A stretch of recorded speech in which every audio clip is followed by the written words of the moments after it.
இன்னைக்கு நம்ம சேனல்ல மணக்க மணக்க ஒரு டிஃபரெண்டான ரச ரெசிபி தான் எப்படி வைக்கலான்னு பார்க்க போகிறோம். அதாவது கத்திரிக்காயில் ரசம் எப்படி செய்யலாம் அப்படின்னு தான் நான் இந்த வீடியோவில் செஞ்சு காமிச்சிருக்கிறேன்.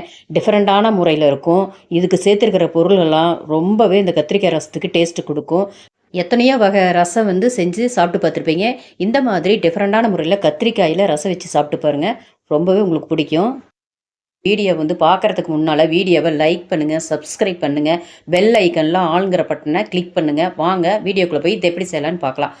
முதல்ல ஒரு பாத்திரத்தில் ஒரு சொம்பு தண்ணி சேர்த்திட்டு தண்ணி சூடானதும் இதில் கத்திரிக்காய் பெரிய கத்திரிக்காவாக இருந்தால் 2 கத்திரிக்காய் சேர்த்திக்கிங்க, சின்ன கத்திரிக்காவாக இருந்தால் ஒரு 3 கத்திரிக்காய் சேர்த்திக்கிங்க. நான் சொன்ன முக்கியமான பொருள் இந்த பொருள் தான். கத்திரிக்காயில் ரசம் ரொம்பவே புது சுவையில் டேஸ்ட்டாக இருக்கும். கண்டிப்பாக வீடியோ முழுமையாக பார்த்துட்டு ட்ரை பண்ணி பாருங்கள். இப்போ கத்திரிக்காயெல்லாம் சேர்த்திட்டு கொஞ்சமாக இதுக்கு உப்பு சேர்த்திட்டு நல்லா கலந்து விட்டுட்டு ஒரு 5 நிமிஷம் குக் பண்ணாவே நல்லா வெந்துடும். கத்திரிக்காய் நல்லா வெந்துருச்சு. இப்போ ஸ்டவ் ஆஃப் பண்ணிவிட்டு கத்திரிக்காயை ஒரு பாத்திரத்தில் எடுத்து வச்சுக்கலாம். இந்த கத்திரிக்காய் ரசத்துக்கு என்னென்ன பொருள் சேர்த்து எந்த மாதிரி ரசம் வச்சு காமிச்சிருக்குன்னு வீடியோ முழுமையாக பார்த்துட்டு ஒரு தடவை நீங்கள் இந்த மாதிரி ட்ரை பண்ணி பார்த்தீங்கன்னா கண்டிப்பாக உங்களுக்கே பிடிச்சி போயிடும். அந்தளவுக்கு இது வரைக்கும் சாப்பிடாத டேஸ்ட்டில் உங்களுக்கு கொடுக்கும். அதனால் கண்டிப்பாக ட்ரை பண்ணி பாருங்கள். இப்போ கத்திரிக்காயை பாத்திரத்தில் எடுத்தாச்சு. இப்போ ஒரு நெல்லிக்காய் சைஸு புளி ஒரு அரை மணி நேரத்துக்கு முன்னால் ஊற வச்சு எடுத்து வச்சுருக்கிறேன். அதை கரைச்சி இந்த கத்திரிக்காயில் சேர்த்திக்கலாம். இப்போ புளிக்கரைசல் கத்திரிக்காயில் சேர்த்தியாச்சு. இப்போ கத்திரிக்காயும் புளிக்கரைசலையும் சேர்த்து ஒன்றா கையாலே பிசைஞ்சு எடுத்துக்க வேணும். கத்திரிக்காய் நல்லா வெந்திருக்குது, அதனால் உங்களுக்கு ஈஸியாக நல்லா பிசைஞ்சு எடுத்துக்கலாம்.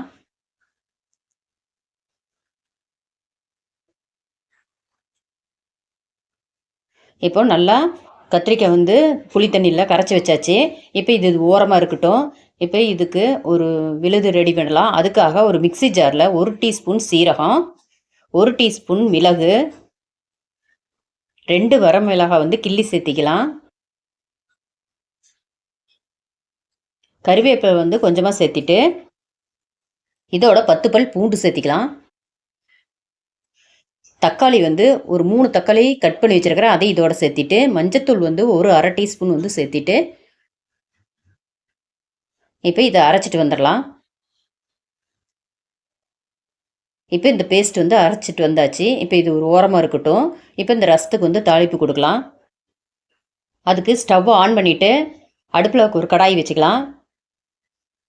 1 டேபிள் ஸ்பூன் எண்ணெய் சேர்த்திட்டு வெந்தயம் அரை டீஸ்பூன் சேர்த்தி கருவேப்பிலை இதோட சேர்த்து நல்லா பொரிஞ்ச விட்டு இதில் அரைச்சி வச்ச தக்காளி பூண்டு சீரகம் பேஸ்ட்டை சேர்த்திக்கலாம்.